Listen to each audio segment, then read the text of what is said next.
भारती प्रियंका गांधी के भाषण से शुरू करिए और फिर बताइए आज की बहस में कौन जीत रहा है, क्या लगता है आपको? क्योंकि उधर से राजनाथ जी भी खूब बोले हैं।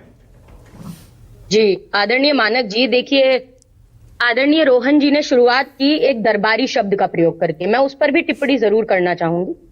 देखिए, दरबारी मुझे नहीं पता, ये शायद पहले दरबारी रहे होंगे कांग्रेस में। हमारी कांग्रेस में दरबार की प्रथा चलती नहीं है। हाँ, मोदी जी के मदारी बहुत सारे घूम रहे हैं जो वैमनस्यता, कट्टरता, द्वेष, कलह, नफरत और पाखंड इन सबको बढ़ावा देने का पूरा प्रयास कर रहे हैं। जो जनता के मुद्दे उनसे कैसे भटकाया जाए उसका पूरा प्रयास कर रहे हैं। मैं देखिए, नंबर देने की बात रही तो सच्चाई है, हम नंबर देने वाले नहीं होते कोई। जनता देख रही है, जनता ने सुना कि जनता के मुद्दों पर किस तरह से आदरणीय प्रियंका गांधी जी ने मुखर होकर अपनी पूरी बातें रखी।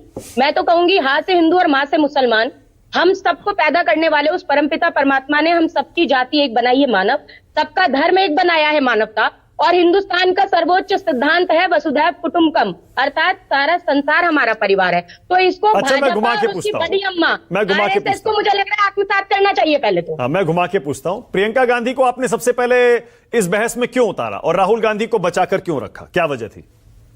अरे भाई, इसमें बचाकर रखना उतारना, भाई दोनों माननीय सांसद हैं।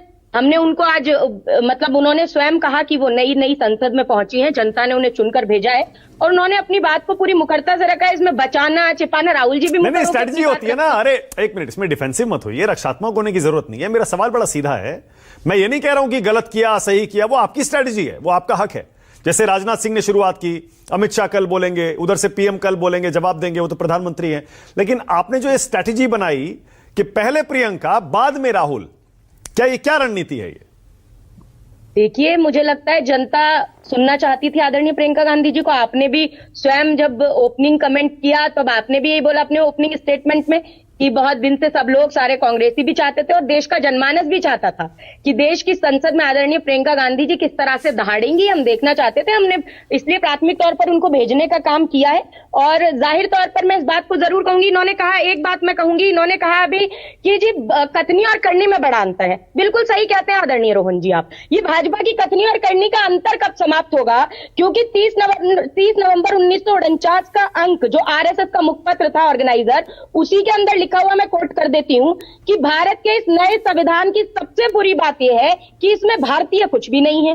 प्राचीन भारत के अद्भुत संवैधानिक विकास के बारे में इसमें कोई जिक्र नहीं। आज तक मनुस्मृति में दर्ज मनु के कानून दुनिया की प्रशंसा का कारण है और वे स्वयं स्फूर्त, आज्ञाकारिता और अनुरूपता पैदा करते हैं, अनकोट। तो मुझे लगता है ये इनकी, देखिए, ये मनुस्मृति और उसके आधार पर संविधान बनाना चाहते थे, ये संविधान स्थापित करना चाहते थे। देखिए, हमारा मंत्र क्या है, मैंने आपको बताया ना, वसुधैव कुटुंबकम। ऐसे ही भाजपा और भाजपा की बड़ी अम्मा आरएसएस का एक मंत्र है, संघधैव कुटुंबकम। अच्छा साधना, संघ की खुश रहने चाहिए। ओके साधना भारती, ये जो संविधान पर बहस है ये विपक्ष चाहता था। मैं आपसे ये पूछ रहा हूं कि आखिर ये बहस आप क्यों चाहते थे? क्या पॉइंट प्रूव करना चाहते थे आप? इस 2 दिन की बहस से आपका लक्ष्य, आपका मकसद क्या है?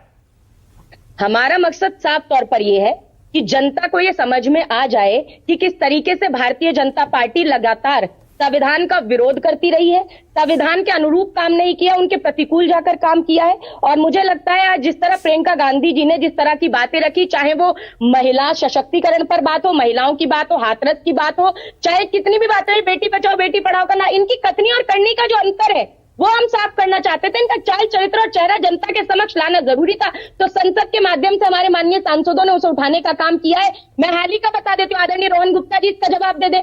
बालाघाट का भी भारतीय जनता पार्टी का जिला अध्यक्ष युवा मोर्चा का भूपेंद्र सोहागपुरे, उस पर आरोप लगाया एक बेटी के बलात्कार का, 15 साल से शोषण कर रहा था शारीरिक, और दलित कहकर उसे ठुकराने का काम किया। तो ऐसे व्यक्ति को अभी तक ओके, रोहन गुप्ता का जवाब, उसके बाद आगे जा रहा हूं।